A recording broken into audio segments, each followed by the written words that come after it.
আজি মেইন ৰাস্তাৰ কাষতে ফুটপাথো বন্ধ কৰি দিছে মছজিদ বনাই কিয় এই পাৰ্মিশ্যনটো কোনে দিলে কেতিয়া দিলে আজি তাৰিখত বানপানী মই কৈছোঁ বানপানী নিবনুৱা সমস্যাতকৈ আটাইতকৈ বেছি সমস্যা হৈছে আমাৰ ইছলামিক আগ্ৰাসন মই ভাবিছোঁ ইছলামিক আগ্ৰাসনে অসম আৰু ভাৰতবৰ্ষক ধৰ্ষণ কৰিছে আজি মেইন ৰাস্তাৰ কাষতে ফুটপাথো বন্ধ কৰি দিছে মছজিদ বনাই কিয় এই পাৰ্মিশ্যনটো কোনে দিলে কেতিয়া দিলে ফুটপাথলৈকে মছজিদ কেনেকৈ আহি পালেহি ইয়াত বিভিন্ন সময় মাটি বেদখল লৈ উৎপাত হৈছে চিঞৰ বাখৰ হৈছে সেই খবৰবোৰ আমি ৰাখিছোঁ আপোনালোকেও ৰাখিছে সেই খবৰবোৰ এইবোৰ আমাৰ জাতীয় সত্তাৰ কাৰণে জাতীয় আত্মাৰ কাৰণে ভাবুকি হয়নে নহয় কাইলৈ আহি যদি এই আমাৰ গুপ্তেশ্বৰ কাশীক যে নষ্ট নকৰিব ইয়াৰ আশে পাশেতো হৈছে ইয়াত আহি যে ইয়াৰ অস্তিত্বক মিলান কৰিবলৈ চেষ্টা নকৰিব তাৰ গ্যাৰাণ্টি আপোনালোকে দিব পাৰিব তাৰ গ্যাৰাণ্টি অসমৰ সেইসকল ব্যক্তিয়ে দিব পাৰিব যিসকলে তথাকথিত জাতীয়তাবাদৰ নামত চিঞৰ বাখৰ কৰি আছে যিসকলে জাতীয়তাবাদ মানে কেৱল মুছলমান প্ৰীতি নেকি জাতীয়তাবাদ যিসকলে কৰে তেওঁলোকৰ বহুতৰ দেখা পাইছোঁ তেওঁলোকৰ কেৱল ইছলাম প্ৰীতি আৰু ইছলাম মানে ইছলামৰ মৰম কিয় ইমান মৰম নাজানো কিয় তুষ্টিকৰণ মই বুজি নাপাওঁ কিন্তু মোৰ লাগিছে অসমত যেন জাতীয়তাবাদটো কেৱল ইছলামিক তুষ্টিকৰণৰ মাজতে সোমাই আছে যিটো বস্তু আমাৰ ভাৰতীয় সভ্যতা সংস্কৃতি সকলোকে আঁকোৱালি লৈছেনে বসুদেৱ কুটুম্বকম তাত আকৌ পিছত জাতীয়তাবাদ কৰ্মী ক'লো নে আমি জাতীয়বাদ বুজিয়ে পোৱা নাই যি জাতীয়বাদ ভাৰতীয় বুলি কৈছে সেই ভাৰতীয়ত্বে সকলোকে আঁকোৱালি লৈছে নহ'লে ইয়াত ইৰাণ ইৰাকত যি অৱস্থা হৈছে ভাৰতত মুছলমান পৃথিৱী আটাইতকৈ যদি ক'ৰবাত সুখত আছে নহয় ভাৰতবৰ্ষতে আছে তাতকৈ ভাৰতৰ ভিতৰত আটাইতকৈ সুখত যদি আছে অসমখনত আছে তাৰপিছতো তেওঁলোকে অসমৰ ছোৱালী বোৱাৰীক মিছা ভুৱা পৰিচয়ৰে পলুৱাই নিবলৈ এৰা নাই আমাৰ সত্ৰ মাটিৰ মঠ মন্দিৰৰ মাটি বেদখল কৰিবলৈ এৰা নাই আমাৰ মানুহবোৰক অত্যাচাৰ কৰিব এৰা নাই তোমালোকে বহুত কৰিলা আমিও চাই থাকিলোঁ এতিয়া আৰু নহ'ব তোমালোকৰ সময় চমু চাপি আহিছে হয় শুদ্ধ হোৱা নহ'লে প্ৰস্তুত হোৱা আপোনাৰ মতে ইছলামৰ বাবে অসম কেতিয়াবা ধ্বংসৰ গৰাহলৈ যাব বুলি ভাবে যাব ন গ'লেই এই ৮২টামান সমষ্টিত তেওঁলোকৰ ভোটাৰ বাঢ়িছে জনসংখ্যা বাঢ়িছে অসমৰ ৯০০মান জিলাতো নাই এতিয়া মোক এটা কথা কওকচোন ধুবুৰী বৰপেটাৰ এই হিন্দু মানুহবোৰ ক'লৈ গ'ল গোৱালপাৰা হিন্দু মানুহবোৰ ক'লৈ গ'ল মাৰি পেলালে নে এইবোৰ নোহোৱা হৈ গ'ল অন্তৰ্ধান হৈ গ'ল নেকি ক'ৰবাততো গ'ল নগাঁও মৰিগাঁও হিন্দু মানুহৰ ক'লৈ গ'ল বিশ্বনাথত আপোনালোকে ইতিহাস চাওক তথ্য চাওক বুৰঞ্জী চাওক টপ'গ্ৰাফি ছাৰ্ভে কৰক তাত দেখিবনে কোনবোৰ মাটি কোনে দখল কৰিলে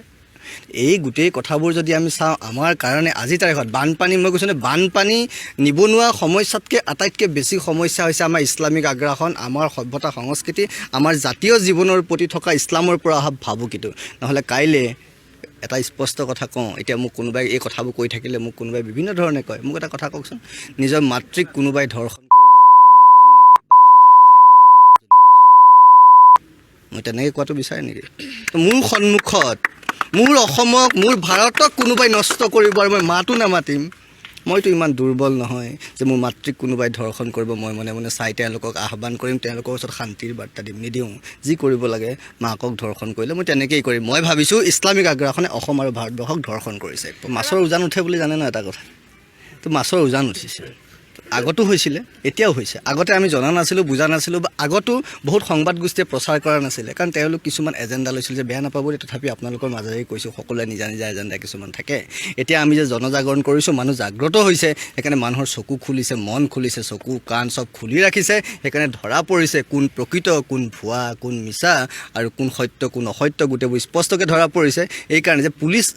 এটা কথা কৈছিলোঁ মই যে চুৰ ডকাইত ধৰা মানে এনেকুৱা নহয় যে চুৰ ডকাইত বাঢ়িছে চুৰ ডকাইত আছিলেই তাৰমানে পুলিচ শক্তিশালী হৈছে তাৰমানে অসমৰ হিন্দু সমাজ সনাতনী হিন্দু সমাজ জাগ্ৰত হৈছে একত্ৰিত হৈছে সেইকাৰণে এই গোটেই কথাবোৰ পোহৰলৈ আহিছে আৰু এই জেহাদীবোৰক আমি শেষ কৰাৰ পণ লৈছোঁ এনেকৈ যাত্ৰা আৰম্ভ কৰিছোঁ সেইকাৰণে আজি আমি আহি আপোনালোকৰ এই গুপ্তকাশী পাইছোঁহি অসমৰ বিভিন্ন ঠাইলৈ যাম এই ধৰণৰ জাগৰণ হৈছে আৰু হ'ব এইবাৰ তেওঁলোক সাৰি যাব নোৱাৰে আপোনাক উগ্ৰ হিন্দুত্ববাদী নেতা বুলি আখ্যা কৰি দিছে কিছুমানে কি ক'ব সেইসকল আৰু প্ৰত্যেকবাৰতে দেখা যায় আপুনি বিতৰ্কত সোমাই পৰে ফ'কাছত আহিবৰ বাবে বিতৰ্ক কৰে নেকি এতিয়া কি লাগিছে মই যে ক'লোঁ মই যিখিনি কথা ক'লোঁ তাত বিতৰ্কত আহিব বাবে নেকি এতিয়া মোৰ ভাৰতক মই এটা কথা প্ৰশ্ন যে আপোনাক সুধিলোঁ যে মোৰ আইক কোনোবাই ধৰ্ষণ কৰিব তেতিয়াহ'লে মই সেইটোৱে কৈছোঁ সেইটো কোৱা যদি কোনোবাই মোক উগ্ৰ বুলি কয় হয় মোৰ মাতৃক ৰখাবলৈ মোক মাতৃৰ স্বাৰ্থৰ হকে মই উগ্ৰ হ'ব লাগিলে হ'ম আৰু যি হ'ব লাগে সেইটো হ'ম মোনে কি মোক কোনে কি বিশেষণ দিয়ে তাৰ লৈ মই খাতিৰ কৰা নাই দি থাকিব সেইটো তেওঁলোকৰ কথা তেওঁলোকৰ নিজৰ চিন্তা নিজৰ মন তেওঁলোকৰ মন মগজুটোতো মই পৰিচালনা কৰিব নোৱাৰোঁ না সেইটো মোৰ দায়িত্ব না সেইটো মোৰ কাম না সেইটো লৈ মই চিন্তা কৰিছোঁ কাৰণ মোৰ কাম মোৰ দায়িত্ব অসমৰ প্ৰতি ভাৰতৰ প্ৰতি হিন্দু সভ্যতা সংস্কৃতিৰ প্ৰতি অসমত চৰকাৰ গঠন হৈছিলে বিজেপিৰ আৰু মূল ইছ্যু আছিলে বাংলাদেশী সমস্যা ৰোধ কৰাৰ ক্ষেত্ৰত কিন্তু বৰ্তমান পৰ্যন্ত চৰকাৰে বাংলাদেশী উৎখাতৰ ক্ষেত্ৰত কোনো ধৰণৰ পৰিকল্পনা গ্ৰহণ নকৰিলে এই ক্ষেত্ৰত আপুনি এগৰাকী অসমৰ বিভিন্ন প্ৰান্তত গৈ আছে বা সংবাদ মাধ্যমৰ আগত বিভিন্ন ধৰণে মন্তব্য কৰি আহিছে এই সন্দৰ্ভত কি ক'ব যে চৰকাৰে এতিয়ালৈকে কোনো ধৰণৰ ব্যৱস্থা গ্ৰহণ নকৰিলে আমাৰ এটা ভুল ধাৰণা আছে আমি ভাবোঁ যে চৰকাৰ সলনি মানে সকলো সলনি হৈ গ'ল কিন্তু যেতিয়ালৈকে মানসিকতাৰ পৰিৱৰ্তন নহয় তেতিয়ালৈকে একো কোনেও পৰিৱৰ্তন আনিব নোৱাৰে এতিয়া আমি ভাবি বহু সময়ত মোক কয় যে চৰকাৰ আছে চৰকাৰে কি কৰি আছে কিন্তু চৰকাৰ এখন আমি পাতি দিলোঁ বুলি আমি কি নাকত তেল দি শুই থাকিব লাগিব নেকি কামটো আমাৰো আছে আমাৰ এনেকুৱা হৈছে চৰকাৰে উঠাই দিয়ে আকৌ একাংশই গৈ পেলাই আমাৰ মাজতে কৈছোঁ নহয় জাতীয়তাবাদী বা কিছুমান খেতিয়কৰ নামত কৃষকৰ নামত হোৱা কিছুমান নেতাই য'ত আজিলৈকে কৃষকৰ এটাও সমস্যা সমাধান কৰিব নোৱাৰিলে কিছুমান পেছাধাৰী আন্দোলনকাৰী যি প্ৰত্যেকটো বিষয়তে মাত মাতিবলৈ যায় আন্দোলন কৰিবলৈ যায় কোনোবাই চাগে কিবা কিবি দিয়ে চাগে সেইকাৰণে তেওঁলোকক পেছাধাৰী আন্দোলনকাৰী বুলি কৈছোঁ কাৰণ যিটো বিষয়ত মাতে এটাওতো সমাধান কৰিব পৰা নাই তেনেকুৱা কিছুমান মানুহে গৈ আকৌ বিৰোধ কৰে তো এইখন চৰকাৰ 4.5 বছৰ হৈছেহে ইমান বছৰ আছিলে এনেকৈতো এই বস্তুটো এনেকুৱা নহয় যে আলু কচু বেঙেনাটো নহয় বস্তাত ভৰাই দলিয়াই পেলাই দিব তাৰ ব্যৱস্থা আছে আৰু ব্যৱস্থা কৰিবলৈ যোৱাৰ মাজতে বাকীবোৰতো ওলায়ে বিছনা তলৰ উৰস টাইপত আপুনি গমেই নাপায় কোনফালে কামুৰিছে নিশ্চয় বিশেষ কাৰণতে আহিছোঁ আমি যে কৈছোঁ ন গোটেই অসমৰ চুকে কোণে আমাৰ জাতীয় সত্তা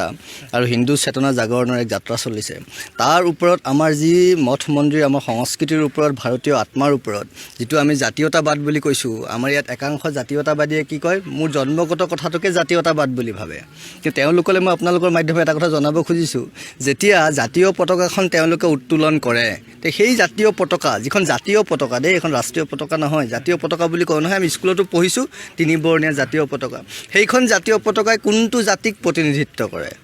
অসমীয়া বঙালী বিহাৰী মাৰোৱাৰী কছাৰী আহোম মৰাণ মটক কোনটো জাতিক প্ৰতিনিধিত্ব কৰে